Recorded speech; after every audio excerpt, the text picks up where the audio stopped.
तुला राशि के जितने भी लोग इस राशिफल को देख रहे हैं, स्पेशली आपको अपने व्यापार पे फोकस करना चाहिए। ये टाइम बिजनेस से प्रॉफिट कमाने का टाइम है और अगर आप एक व्यापारी हैं तो निश्चित रूप से आने वाला समय आपका है। अब आप कितना अपने व्यापार पे ध्यान देते हो, कितने बड़े आप बन सकते हो, ये आप पे डिपेंड करेगा। देखो, ग्रह अपनी जगह पे होते हैं, लेकिन भाग्य और कर्म का बराबर मेल होना चाहिए। मतलब आपके एफर्ट्स उतने होने चाहिए। ऐसा नहीं है कि सुबह उठे 2-4 घंटे आलस में निकाल दिए, फिर आप थोड़ा व्यापार करते हो, दिन में नींद आ गई, शाम को जल्दी घर घर पे आ गए, तो इससे काम नहीं होगा। फिर आप नहीं कह सकते कि मुझे तो कुछ मिल ही नहीं रहा। आपको अपना 100% देना पड़ेगा। अगर आप अपना 100% देते हो तो मैं गारंटी देता हूँ आपको, ये साल आपको याद रहने वाला है। ये साल बहुत अच्छा जाने वाला है आपका। अभी उस अच्छे समय की शुरुआत हो चुकी है। तो आओ एक बार वन बाय वन देखते हैं कि क्या-क्या बहुत अच्छा आपके साथ में हो रहा है। बस आप बने रहना और उसके अकॉर्डिंग आप अपना जो भी उपाय वगैरह करना है, जो भी डिसीजन लेना है, वो लेते रहना। तो देखो, सूर्य और शुक्र 2 ग्रहों का विशेष परिवर्तन अभी हुआ था और ये दोनों ही परिवर्तन आपके लिए ठीक है। सबसे पहली चीज तो व्यापार के घर में सूर्य उच्च राशि में आ चुके हैं। देखिए, उच्च में आने का मतलब होता है कि उस ग्रह का जो एनर्जी है वो बहुत ज्यादा मात्रा में आपको मिलेगी। अभी उस ग्रह के जो पॉजिटिव फल है वो बहुत ज्यादा मात्रा में आपको मिलेंगे। आपको करना क्या है कि बस उसके अकॉर्डिंग अपनी एक्टिविटीज रखनी। मतलब व्यापार के घर में उच्च का सूर्य आ गया, मतलब व्यापार पे फोकस डाल दो पूरा अपना।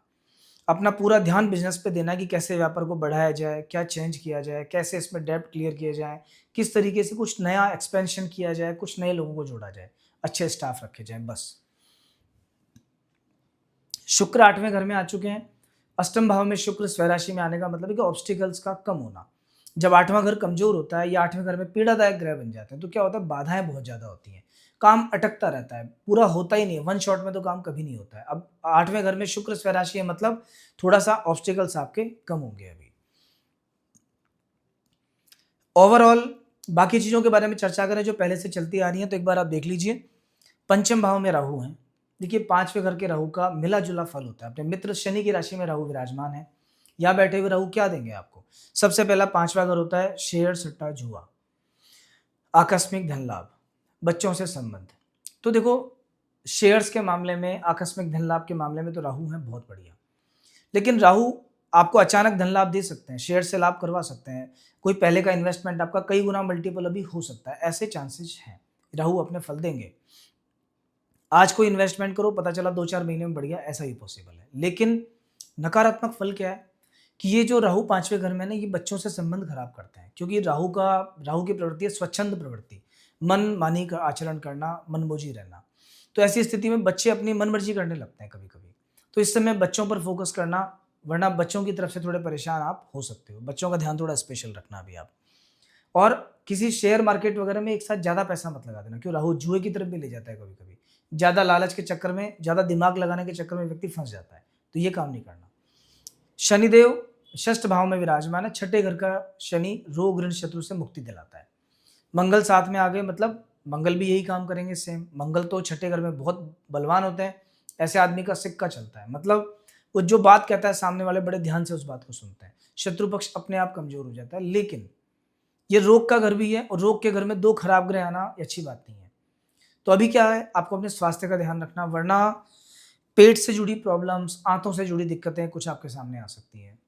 अल्सर, गैस्ट्रिक ट्रबल, पाइल्स, ये परेशानियां बहुत ज़्यादा बढ़ सकती हैं कि आपको आपके काम में डिस्टर्बेंस करने लग जाए। तो इन चीज़ों का ध्यान थोड़ा रखना पड़ेगा आपको। कोई भी काम करते हो तो उस काम की जानकारी सबको नहीं देनी है। शत्रु पक्ष का ध्यान रखते हुए काम करना है कि लोग क्या सोच रहे हैं उस काम के बारे में। इधर बृहस्पति भाग्य स्थान में, तो ऑलरेडी आपका भाग्य बढ़ा हुआ है, किस्मत साथ दे रही है।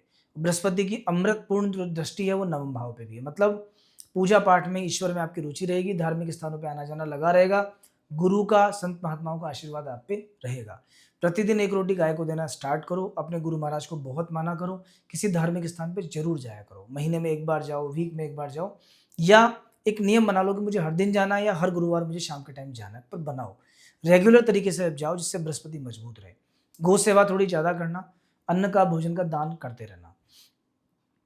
11वें घर में केतु विराजमान है। कंधे या कान की चोट से सेफ्टी रखना। अचानक कोई चोट लग सकती है, कंधे में लग सकती है या कान में लग सकती है। और एक और बात, शनि मंगल जब एक साथ 12वें घर को देखते हैं तो आई साइट वीक करते हैं, कभी कभी पाँव में दिक्कत देते हैं। तो पैर की चोट का ध्यान भी रखना, आंखों का ध्यान रखना। आंखें बहुत कमजोर, ऐसा लग सकता है कि पहले के कंपैरिजन में देखने में बहुत दिक्कत आ रही है, तो थोड़ा सा सावधानी के साथ में। अभी एक बार हम बात करेंगे आने वाले 7 डेज की कि 7 दिन का फल कैसा है, लेकिन इससे पहले एक सिंपल छोटी सी बात मेरी ध्यान रखना कि देखो ये फल सबको बराबर नहीं मिलते हैं। ये डिपेंड करता है बाकी ग्रहों की स्थिति पे, आपकी कुंडली की स्थिति पे। जैसे हम बात कर रहे हैं तुला राशि की, लेकिन राशि के अलावा एक लग्न भी होता है। तो जितने भी लोग जिनका जन्म वृषभ लग्न में, मिथुन लग्न में, कन्या लग्न में, तुला लग्न में, मकर लग्न में या कुंभ लग्न में हुआ है, उनको तो ये फल मिलेंगे बहुत ज़्यादा। बाकी जो लग्न बच गए, मेष लग्न, सिंह लग्न, कर्क लग्न, ये जो लग्न बच गए और कई लग्न, उनको फल उतने नहीं मिलेंगे। तो ये बात आपको समझनी पड़ेगी क्योंकि यहाँ शत्रु और मित्र का चक्कर पड़ता है। दूसरा, जो ग्रह पॉजिटिव हैं, गोचर में अच्छा फल दे रहे हैं, हम आपको बता रहे हैं, अगर वो कहीं आपकी कुंडली में षटबल में कमजोर है, अष्टक वर्ग में रेखाओं पे कम है, 4 से कम रेखा पर है, तो मतलब उनके पास ताकत नहीं है। डिग्री वाइज कमजोर है, पता चला लास्ट के डिग्री पे है, वृद्ध है, बाल्यावस्था में है या बहुत खराब है, तो ऐसी परिस्थिति में क्या होगा कि आपको जो फल मिलना चाहिए उतनी मात्रा में नहीं मिलेगा, ना तो अच्छा ना बुरा। एग्जैक्ट फलों के लिए तो आपको अपनी कुंडली साथ में पैरेलल चलानी पड़ेगी, वो देखना पड़ेगा, खुद को समझना पड़ेगा या एनालिसिस करवाना पड़ेगा। क्योंकि अगर ये इतना आसान सब्जेक्ट होता तो हर कोई कर लेता। बहुत से लोग सोचते हैं कि बस 5 चीजें हमने पढ़ी, एक पॉकेट बुक पढ़ी पूरी और हमें ज्योतिष आ गई, ऐसा नहीं है। आप ज्योतिष को समझ सकते हो लेकिन अच्छा फल कथन नहीं कर सकते। उसके लिए आपको डिटेल में ग्रहों की बाकी पोजीशंस का, उसके बलाबल का, विंशोत्तरी दशाओं का, योगिनी दशाओं का, इन सब का प्रॉपर एनालिसिस साथ में करना पड़ेगा, तब जाके आप सही निर्णय दे पाओगे। खैर, अगर आप नए हैं तो प्लीज़ हमारे इस चैनल को फॉलो या सब्सक्राइब कीजिए, जिससे आगे भी हम जुड़े रहें। और अभी हम बात करेंगे 7 दिनों की, आने वाला 4 से 10 तारीख का समय कैसा रहेगा। तो देखो, 4 तारीख के दिन आपके सेकंड हाउस में चंद्रमा नीच राशि में विराजमान है, ठीक ठीक मिले जुले फल हैं। दूसरे घर में चंद्रमा बढ़िया होते हैं, बोलने में जल्दबाजी कर सकते हो जरा सी, लेकिन नीच राशि में होने से उतने अच्छे फल, मतलब फाइनेंस के मामले में उतना बढ़िया फल दे नहीं पाएंगे। 5, 6 और 7 ये 3 दिन आपके लिए बहुत बढ़िया है। क्यों? थर्ड हाउस में चंद्रमा रहेंगे और ये तीसरे घर में चंद्रमा बहुत अच्छे फल देते हैं। मतलब ऐसा मान के चलिए कि जो कोई काम करोगे उसका रिजल्ट अच्छा आएगा, किस्मत साथ देगी, मन प्रसन्न रहेगा, शरीर स्वस्थ रहेगा और किसी से कोई लड़ाई झगड़ा है तो भी शांत होगा, वो लड़ाई झगड़ा भी शांत होगा।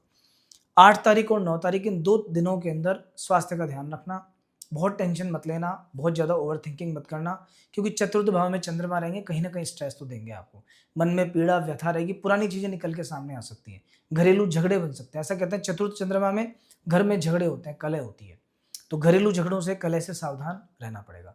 10 तारीख का दिन आपके लिए अगेन बहुत अच्छा है, शांति के साथ में छुट्टी का दिन आपका निकलेगा। तो दोस्तों, ये था आपके पूरे 7 दिनों का लेखा जोखा और आने वाले समय का विवरण। अगर आपके जीवन में कोई भी समस्या है, आप समाधान चाहते हैं, विवाह का एग्जैक्ट समय पता करना है, व्यापार कौन सी क्षेत्र में करें ये जानना है, या परेशान है, बीमारी से ठीक नहीं हो पा रही है, क्या उपाय करना है, तो ऐसी कोई भी प्रॉब्लम है आपके, उसके समाधान के लिए आप दिए गए नंबरों पर संपर्क कर सकते हैं। अब आपकी कुंडली का डीप एनालिसिस करके आपको बताया जाएगा, एक एक चार्ट का, एक एक चीज का। तो नेक्स्ट वीक हम फिर मिलेंगे नए राशिफल के साथ में, तब तक आप सभी को जय श्री राम।